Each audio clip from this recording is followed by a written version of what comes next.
Hello, one and all, and welcome back to our new Speaking Candidly conversational series where my conversational buddy Elijah Whitehouse and I will discuss and or rant about varying topics from goal setting to psychology to personalities and relationships. So today, we will hone in on the topic of capitalism and socialism, an interesting debate in both the public and private spheres all over the world in general.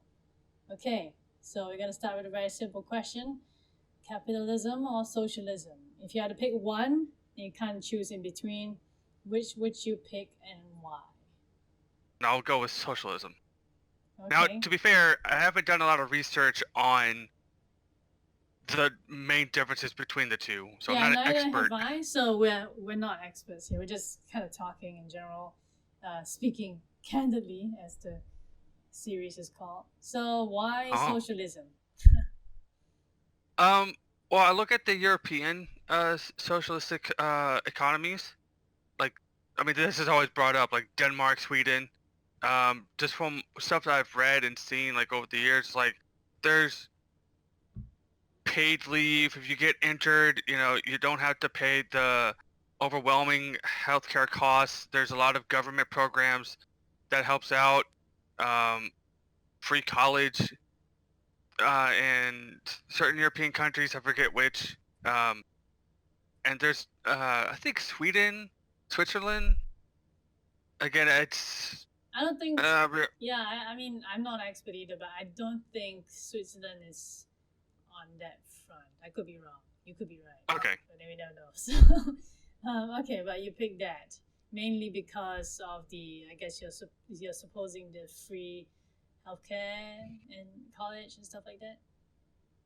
Um, Having the programs to the most amount of people, um, the social economy, the socialist economy, and helping the most amount of people. Right. And there's opportunities there too. But yeah.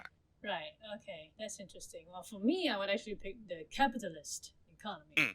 and I think based on what I understand of both, and again, it's not a very deep understanding because it's not like I seek out to learn about that unless we talk about it now. Um, I think from what I understand about capitalist markets is that the best man or the one that works hard actually wins.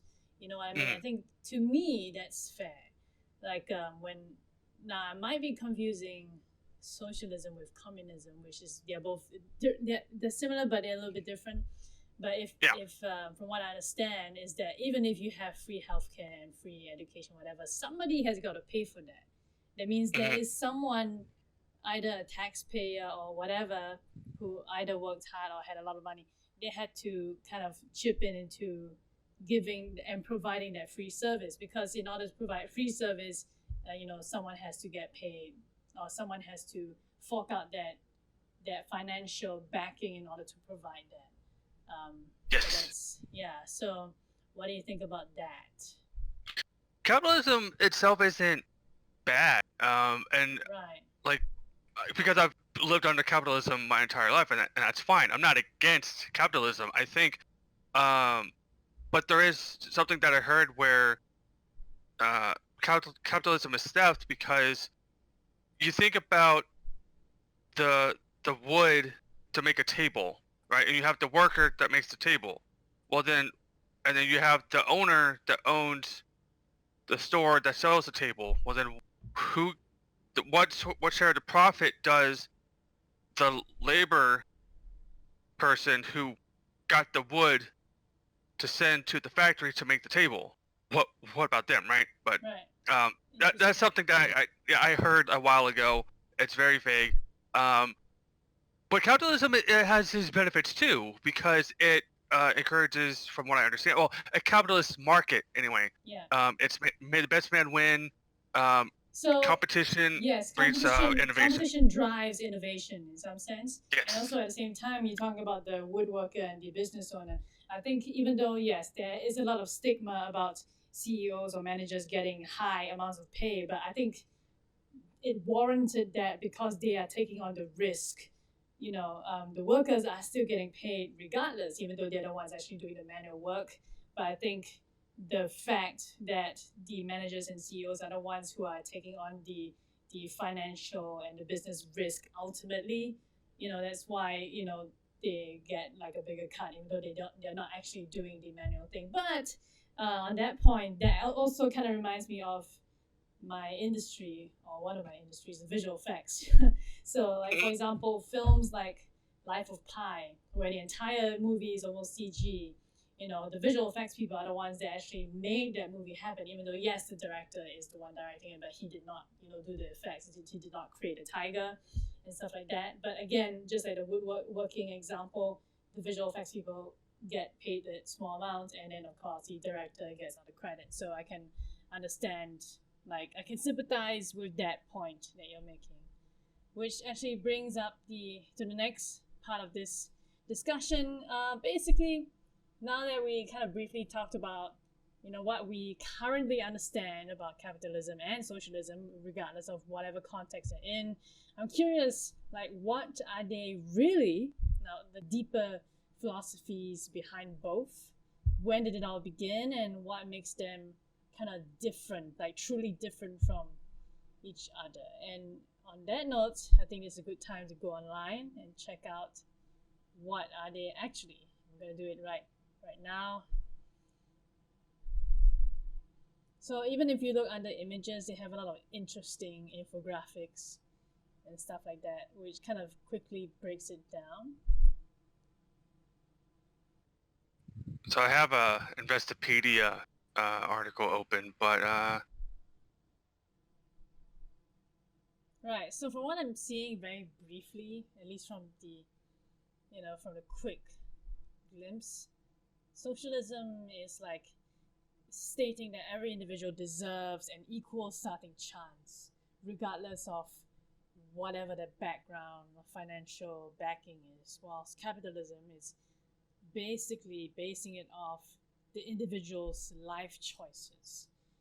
So if yes, somebody made a poor decision to, let's say, gamble their money away, they should not deserve to get the free or to get that higher services because of their poor life choices. However, if we put in the same context of socialist economies, it's like even if someone gambled their money away, they still can have equal footing as someone who worked hard to get the same welfare services. That's from what I'm gauging. What did you find? Flipping that example, like someone who make poor life choices in a capitalistic society is like, well, we could examine as to like what led to that. That's diving deeper into the topic that really doesn't need it, but it's like maybe they didn't have access to whatever help they needed, and that just led to the formation of bad habits, and one of them was gambling, and so they just decided to gamble in this capitalistic society, and then there you go. Um, Interesting. Now, on the other hand, now I'm not praising or like saying socialism is better, socialism is good, whatever. I'm more just about mainly just saying the public slash government can help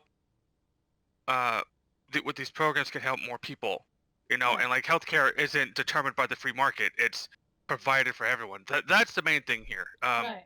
Which is But I interesting. think, yeah, Going back to your first point on, like, maybe it was like they did not have access to see the chicken and egg kind of thing. So in some sense, yes, for this individual that we're talking about, the gambling a life away because he did not have access to whatever. I mean, he's basically saying that the external factors caused him to do something. But what if it was internalized? What if it was because he himself was this kind of personality which led to that, regardless of whether there was any access to whatever resources? So again, the chicken and egg kind of thing, we wouldn't really know. And of course, it yes, always depends on individual. Yes, there will be some circumstances that would make someone make poor life choices, but at the same time, people are free individuals. They can choose to make poor life choices, even whether they have or don't have these resources. So that's interesting to discuss. Very true. Very true. Yeah. I think mixing elements of capitalism and socialism in a mixed market economy, which is what most modern economies are. But I think America is mainly a capitalistic. Yes, I think so. Yeah. And I think like it was because that America is capitalist. That's why many people want to go there to start. Well, in my opinion, anyway, coming from a different country, like because you work whatever you work for, you earn it.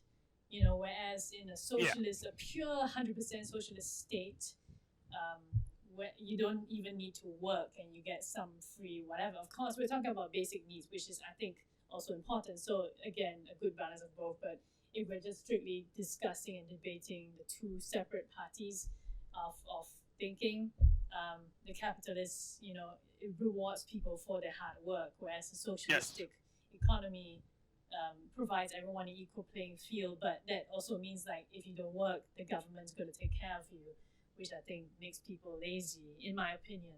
So we have in America we have a socialistic program. It's called the VA, the Veterans Affairs. Yeah, because it's I don't have to pay for health insurance. Right. Because I'm a veteran, I'm covered by the VA. That's a socialistic program, right? If we could just take that idea and just spread it across the broad spectrum of America, then cool. We can get a lot of people under like healthcare and take care of some people, which is the main thing I'm worried about. Ideally, yes, that would be great in a fantasy ideal world. But the thing is, someone's going to have to fund for that. And knowing that the government and the U.S. economy is in debt, you guys have a debt. Like somebody somewhere, that money is going to come out from someone somewhere to fund that program, because it is expensive to provide free things for everyone, right? Everybody loves free stuff. Most people, especially Singaporeans, especially. But yeah, like so either if they implement that, I think the realistic outcome is that the taxes on individuals are going to increase, which means taxpayers, the ones that earn or work hard to make their money, will have to pay the government more in order for them to create those programs, which is why it is great in an ideal world, but realistically something's got to give. My thinking is that, okay, if you want to have something free for everyone, it's going to cost. Where's that money going to come from? It's not like people's going to toss it in, for something that's going to be free for everyone, even the homeless and stuff like that. But anyway, that aside, I don't think we actually talked about its origins. So we did discuss a good discussion about a lot of the other stuff, but I wonder where it all began. Was this really a reliable source on Wikipedia? It says the history of socialism has its origin in the 1789 French Revolution and the changes which it brought, although it has precedents in earlier movements and ideas. Interesting. Yeah, I saw that too. For capitalism, it's like, well, according to some historians, basically it emerged in northwestern Europe during a kind of a conflict between the land-owning aristocrats and the agricultural producers. Interesting. That kind of sounds like your argument on the woodworkers and the business people. Interesting. Now I'm curious, like if we go deeper into that, of both economical philosophies, how they impact the general development of people. I mean, we discussed it earlier that the capitalism encourages competition and innovation, and it's the market decides who's gonna get on top of supply and demand and everything, and it's whoever can provide a good and what's that good worth, and provide a service to people. Yeah, and then people's demand for that basically drives that growth for that service.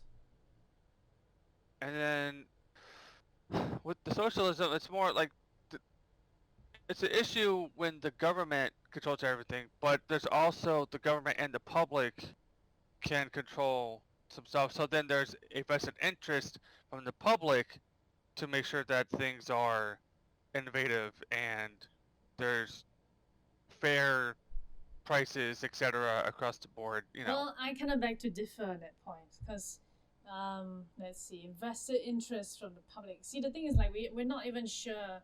It's because we don't know how the free services are going to run. Like, some people, especially those who actually work hard to gain their status or their earnings, will feel like it is unfair. So I don't think those specific people will have any interest in maintaining any innovation other than to get out of that system.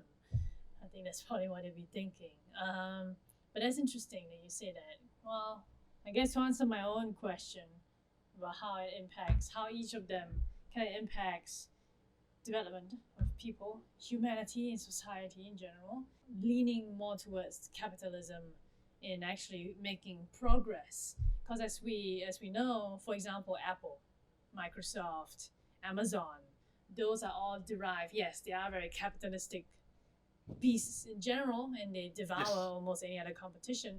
But that's how they make that progress. They have people coming in, buying their goods, and giving them the finance they need to basically make better progress. And yes, the people at the top usually make a lot of money, but I think in some sense they earned it for kind of delivering valuable goods and services to people, which I think drives progress. So if we put the two side to side and we compare them in terms of what would make people or what would make society grow quicker, I would place my bets on capitalism and socialism. Yeah, socialism is good in terms of making everyone, providing an equal playing field for everyone. But again, there's that logic or the concept of like, is when you make everything fair, it isn't fair in some sense, because everyone starts out at a different place. But if you make everyone fair, like you make it a fair, even playing field for everyone, in some sense it is actually unfair for certain people. Capitalism, I would say, it jumps much quicker in forwarding human progress in general. Okay, so we're gonna end on this note on capitalism, socialism, and other cool stuff. Any last words about this topic? No, I think interesting discussion. If anything, it would just encourage me to read more regarding, just like the historical aspects of like socialism and where it came from and stuff like that. I have some on my phone. I just need to go pull it up. That'd be cool. We can talk about it again, part 2. Oh. Okay. Anyway, well, for me, let's see, any last words. I pretty much said all I want to say. I'm pretty much for the capitalistic structure. And again, like I said, like as a foreigner too, not a US citizen, the reason why your country is so successful is because of its capitalist structure, and economy, where that's why so many people want to go there, because they feel like they have a chance to start afresh. Yes, they may not have the free healthcare, whatever, but it gives them the incentive to work for that. So I'm always going to be for capitalist. Okay, so on a note, that kind of wraps up our discussion for today, and I hope you enjoyed hearing us duke it out or talk about this touchy subject, especially given today's politically intense climate. If you enjoyed this discussion or learned something new from us today, I kind of dare you to like this video, and feel free to join in the discussion as well by sharing your thoughts in the comments. Yeah, awesome. Like the video, share thoughts, comments. Alright, now then, this is Vicki Lau and Elijah Whitehouse signing off.